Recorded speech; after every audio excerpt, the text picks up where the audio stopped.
بسم الله الرحمن الرحيم الحمد لله رب العالمين والصلاة والسلام على خير خلقه محمد وعلى آله وأصحابه أجمعين. 202 bab sababul muslimi fusuqun. Bir musulmon odamni so'kish fosiqlikdir. Fisq degani dindan chiqish degani, ya'ni din o'rab qo'ygan chegaradan chiqish. Fisq. O'zi aslida fisq donakni ko'mib qo'ysa, ichidan yorib, haligi o'sib chiqqanini fasaqa deydi.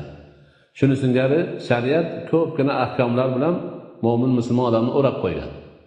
Kimki o'sha shariat o'rab qo'ygan chegaradan chiqsa fosiq bo'ladi. Shariatning chegarasidan chiqqan ma'nosini tushunadi. 429-hadis Malik radhiyallohu anhu dan rivoyat qilinyapti. Anin Nabiy sallallohu alayhi va sallam qala sababul muslimi fusuqun. Musulmon odamni so'kish fosiqlikdir. Dinni chegarasidan chiqishlikdir, osiylikdir, gunohdir. Demak, kim bo'lishidan qat'iy nazar mo'min musulmon odamni so'kib bo'lmasa kerak. 430-hadis Anas radhiyallohu anhu dan rivoyat qilinadi. Lam yakun Rasululloh sallallohu alayhi va sallama fahishan wala la'anan wala sabbaban. Kana yaqulu 'indal 'atabati ma lahu tariba jabinuhu. Rasululloh sallallohu alayhi va sallam besharim behayo gaplarni gapiruvchi emas edilar. La'nat aytuvchi ham emas edilar. Birovni la'nat emas edilar. Va so'kong'ich ham emas edilar. Birovni so'kmas edilar. Juda achchiqlari chiqib birovga qattiq gapirganlari kelib qolsa yoki shu lozim bo'lib qolsa, ma lahu tariba jabinuhu der ekanlar. Unga nima bo'ldi? Peshonang yerga ishqalgur deb qo'yar ekanlar. Unaqa so'kish boshqa gaplarni aytmas ekanlar. Demak, mana shu hadis sharifdan ibrat olib, har bir mo'min musulmon odam besharim uyatsiz gaplarni gapirmasligi, la'natni ko'paytirmasligi, falonchiga la'nat olsin, pistonchiga la'nat olsin deb la'natni ko'paytirmasligi va birovni so'kmasligi, juda achchig'i chiqqanda shunga qabilda bir yengilroq gapni aytishni odatlanib qolishi kerak ekan. 431-hadis Zayd radhiyallohu anhu dan rivoyat qilinyapti. U kishi aytadilarki: Sami'tu Aba Wa'il an Abdullah an Nabiy sallallohu alayhi va sallam sababul muslimi fusuqun va qitaluhu kufrun. Rasululloh sallallohu alayhi va sallamdan eshitdim dedilar. U zot aytdilarki, musulmon kishini so'kish fosiqlikdir. U bilan urushish, qitol qilish kofirlikdir dedilar. So'kish yomon narsa ekan, endi undan yana ham o'tib borib urushib ketish, bu undan ham yomon ekan.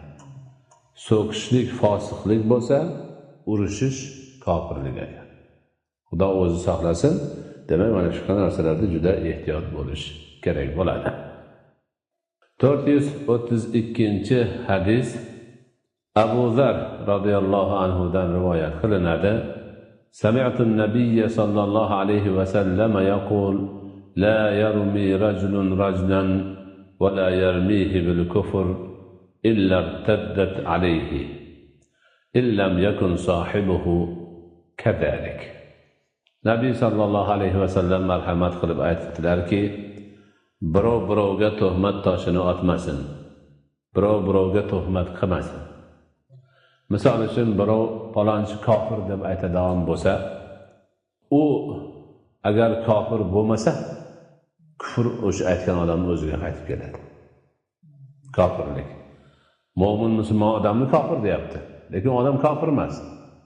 Demak, kofir emasni kofir desa, o'sha aytilgan odam kofir bo'lmasa, aytgan odamning o'ziga kufr qaytar ekan. Ana shuning uchun birovni kofir deyishdan nihoyatda saqlanish kerak. Bir odam mo'minman, musulmonman deb kalima-i shahodatni aytib, musulmonlarni taqosasidagi ishlarni qilib turibdimi? Ana o'sha zohirida bu musulmon deb turilaveradi. Kofir deb qo'ysa, lekin u odam kofir bo'lmasa, uni kofir degan odam o'zi kofir bo'lib qolish xavfi bor. Shuning uchun zinhor va zinhor birovni kofir deyishga shoshilmaslik kerak, umuman aytmaslik kerak. O'shunda eminlik bo'ladi. Agar mabodo mana shunaqa kufr ishlarni qilib yuribdi, gaplarni gapirib yuribdi, shuni bir kofir emasligini aniqladi deb mahkamaga tortilganda ham o'sha mahkamaga nasihat qilinadiki, shu 100 dan 99 narsasi kufrga tortyapti buni. Bitta iymonga tortadigan joyi bo'lsa, shuni iymon deb hukm qilinadi. Ulamolarni, kattalarni, ulug'larni aytgan gapi shu. Unda qilgan ishlarini qarab ko'rsak, bu ham kufr, bu ham kufr, bu ham kufr, bu ham kufr 99 ta. Bittasida iymonni ko'rilyapti. Demak, bunda iymon bor ekan, Xudo xolasa deb yaxshi umid qilish kerak. O'sha bitta ham qolmasa, endi unda boshqa gap. Shuning uchun kufr nisbatini berish nihoyatda og'ir ish, bundan doim ehtiyot bo'lish kerak. 433-hadis Abu Zar roziyallohu anhu dan rivoyat qilinyapti. U kishi Nabiy sallallohu alayhi va sallamni quyidagilarni aytganlarini eshitgan ekanlar. Man idda'a li ghayri abihi wa huwa ya'lam faqad kafar. Va man idda'a qauman laysa huwa minhum falyatabawwa maq'adahu minan nar. Va man da'a rajulan bil kufr aw qala aduwwullah va laysa kadhalika illa harat alayhi. Bir odam o'zini otasi boshqa-yu, boshqani otam deb da'vo qilyapti. Otasi bir pastroq odammi, o'tib ketganmi, obro'si yo'qmi, nimadir? Bitta kattaroq odamni o'sha mashina otam deb da'vo qilib yopishib turib oldi shunga. Lekin o'zi biladi. O'zi biladiki, otasi emas. Ana shu deydi, Payg'ambarimiz alayhisolatu vasallam kim shu ishni qilsa kofir bo'ladi. Chunki u yerda juda ko'p aloqalar bo'ladi. Birovning haqqini yeydi u yerda, nomahramlarga o'zini mahram qilib oladi shunaqa yo'l bilan va hokazo. Shariatning ahkomlari alg'ov bo'lib ketadi shunda. Ularga tegishli ma'noda. Shuning uchun bilib turib, o'zini otasi emas odamni otam deb da'vo qilib, o'sha yerga demak erishib olsa, u odam kufr bo'lgan bo'ladi.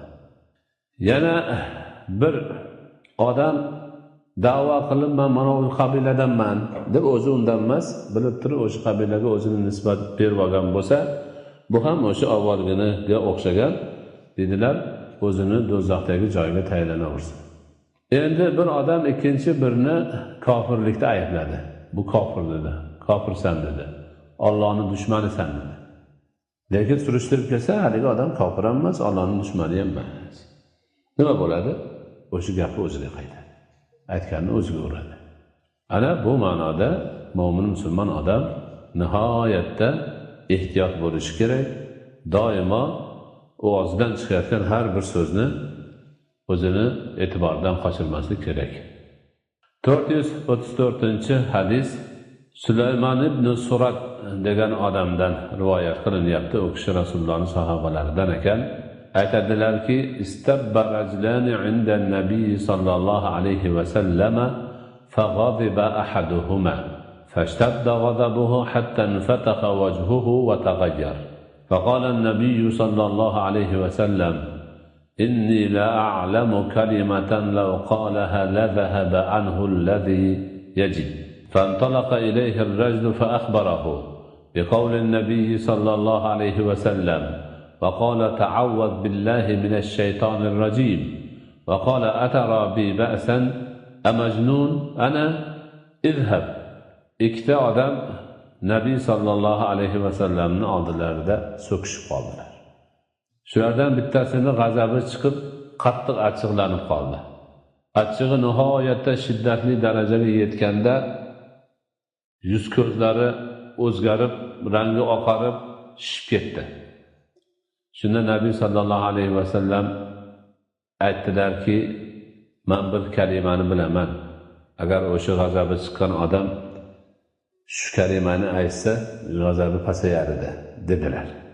Deganida bir odam turib yugurib borib, haligi g'azabi chiqqan odamga xabar berib, Payg'ambarimiz alayhisolatu vasallam mana shunaqa deyaptilar. Alloh taolodan shaytonning rajimning sharridan panoh so'raysan ekan dedilar. Shuni aytishi bilan haligi odam o'ziga keldida, nima, menga bir gap bo'ptimi? hech narsa bo'lgani yo'q, men jinnimidim deb o'zini o'zi to'g'rilab oldi. Demak, shunaqa achchiq chiqqan paytda, o'zini bosolmaydigan paytida darrov auzu billahi minash shaytonir rojim deb shaytonning sharridan Alloh subhanahu va taoloning panohini so'rasa, mana shu narsa demak mo'min musulmon odamga yordam berar ekan. 435-hadis Abdullah radhiyallohu anhudan rivoyat qilinadi. Ma min muslimin illa baynahuma min Allohi azza va jalla satrun. Fa idza qala ahaduhuma li sahibi kalimatan hajrin faqad kharaqa satrallohi. Va idza qala ahaduhuma lil akhar anta kafir faqad kafara ahaduhuma. Ikki musulmon bo'lsa, bir-biriga tanish. Albatta ularning orasida Alloh subhanahu va taolo tushirib qo'ygan bir parda bo'ladi. Parda ko'tarilmasligi kerak, bir-birini aybini ochmasdan yurishlari kerak. Endi haligi ikki kishidan bittasi ikkinchisiga bir yomon gapni aytsa, haligi Allohning pardasi yirtiladi. Oralarida keyin parda yirtilib qolgandan keyin aloqalari yaxshi bo'lmay qoladi. Endi o'sha ikki kishidan biri ikkinchisiga sen kofirsan desa, ikkovidan biri kofir bo'ladi. Sen kofirsan desa, u odam kofir bo'lsa to'g'ri, gapi to'g'ri chiqadi. Lekin u kofir bo'lmasa, aytganning o'zi kofir bo'ladi. Bu juda nozik narsa ekan. Shuning uchun mana shu kabi narsalarga nihoyatda e'tibor berishimiz kerak. Hozirgi kunda ba'zi bir yosh odamlar ikkita, uchta hadisni, oyatni o'rganib olib, musulmonlarning yarmidan ko'pini kofirga chiqarib, u ham kofir, bu ham kofir, mana u mushrik, mana u fosiq deb yurishlari mana shu hadis shariflarga mutlaqo to'g'ri kelmaydigan holat. Shuning uchun birovni kofir deb yuborish juda oson ish emas. Birovni iymoniga chang solish nihoyatda og'ir ish. Buni mo'min musulmonlar yaxshi bilishlari kerak va haligindek bir ehtiyot choralarini ko'rib